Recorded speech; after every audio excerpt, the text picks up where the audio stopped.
السلام علیکم دوستو، آج پوری دنیا کی نظریں مشرق وسطیٰ کے بحران پر ہیں۔ یہ خطہ پچھلے ایک سال سے آگ کی لپیٹ میں ہے،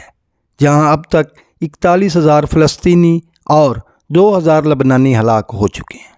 جبکہ غزہ اور لبنان میں 30 لاکھ کے قریب لوگ بے گھر بھی ہو چکے ہیں، اور جنگ ہے کہ مزید پھیلتی ہی جا رہی ہے۔ ایسے میں سوال پیدا ہوتا ہے کہ اسرائیل اور فلسطینی عربوں کے درمیان یہ تنازع کب اور کیوں پیدا ہوا، اور اس کا ذمہ دار کون ہے؟ یہی سب جانیں گے ہم آج کی اس ویڈیو میں۔ فلسطین کی سرزمین پر ایک یہودی ریاست کا قیام۔ یوں تو یہودیوں کا یہ صدیوں کا خواب تھا،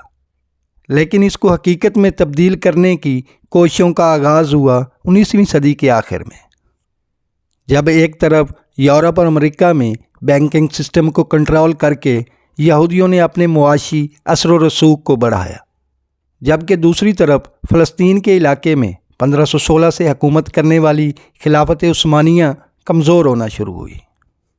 حالات کو سازگار دیکھتے ہوئے یہودیوں نے یورپ بھر میں زیونسٹ نام کی ایک تحریک چلائی، جس کا مقصد فلسطین کے خطے میں ایک یہودی قومی وطن کا قیام تھا۔ اس تحریک کا بانی تھیوڈور ہرزل تھا، جس نے 1896 میں اپنی کتاب میں 20ویں صدی میں مستقبل کی خود مختار یہودی ریاست کا تصور بھی دیا۔ اب مسئلہ یہ تھا کہ صدیوں سے خلافت عثمانیہ کے زیر اثر فلسطین میں یہودیوں کی تعداد نہ ہونے کے برابر تھی۔ بنیادی طور پر یہودی یہاں آباد مسلمان اور عیسائی آبادی کی ایک اقلیت پر مشتمل تھے۔ آبادی کے مسئلے کے حل کے لیے زیونسٹ موومنٹ نے باقاعدہ منصوبہ بندی کے تحت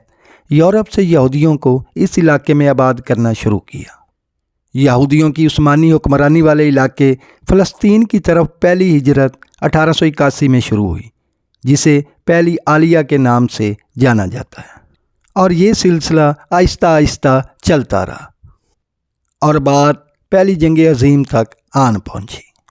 جس میں سلطنت عثمانیہ کی شکست یہودی ریاست کے قیام کے لیے ٹرننگ پوائنٹ ثابت ہوئی، جس کے بعد فلسطین کا کنٹرول برطانیہ نے سنبھال لیا۔ جنگ کے دوران برطانیہ کی کمزور ہوتی معیشت کو عالمی سرمایہ کاری میں یہودیوں کی حمایت درکار تھی۔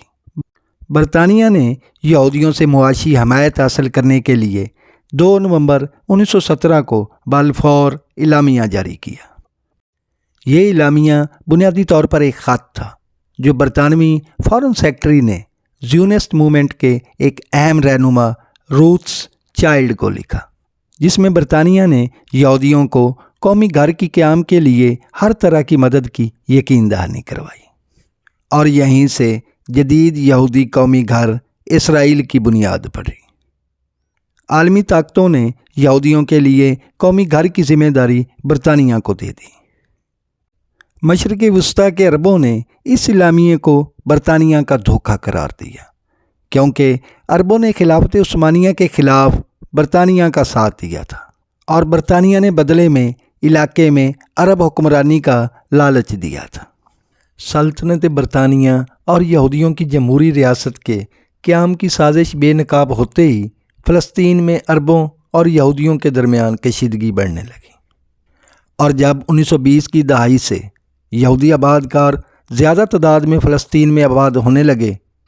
اور انہوں نے ہگانا اور ارگن جیسی نیم فوجی تنظیمیں قائم کرنا شروع کیں، تو بات کشیدگی سے تشدد تک جا پہنچی۔ برطانیہ نے مذاکرات سے مسئلے کا حل تلاش کرنے کی کوشش کی،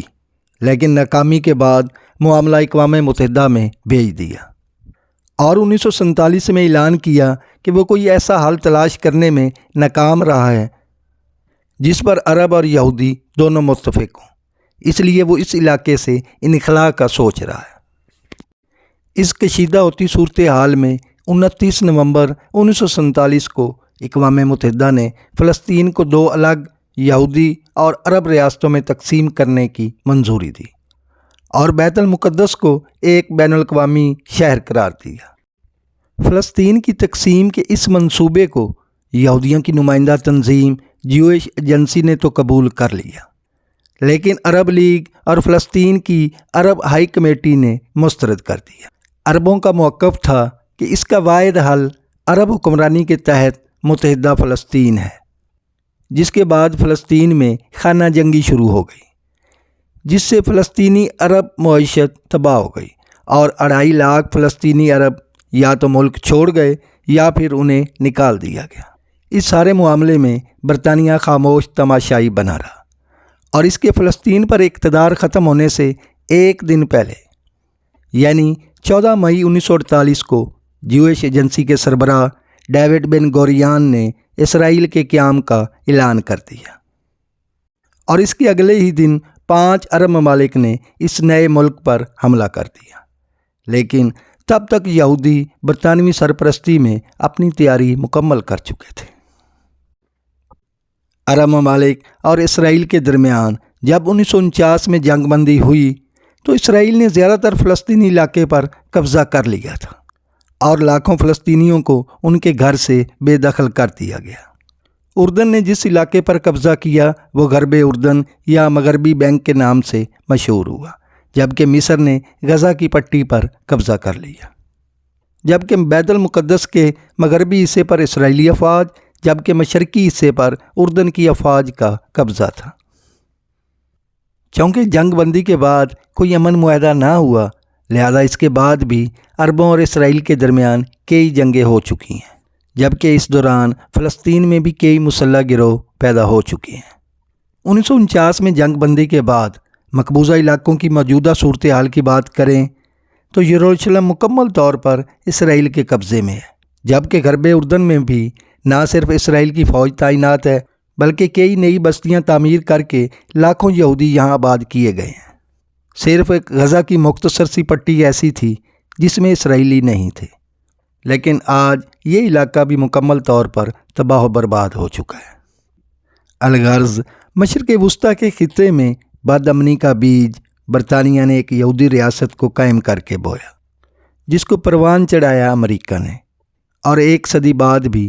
آج بھی اس مسئلے کا کوئی حل نکلتا ہوا نظر نہیں آ رہا۔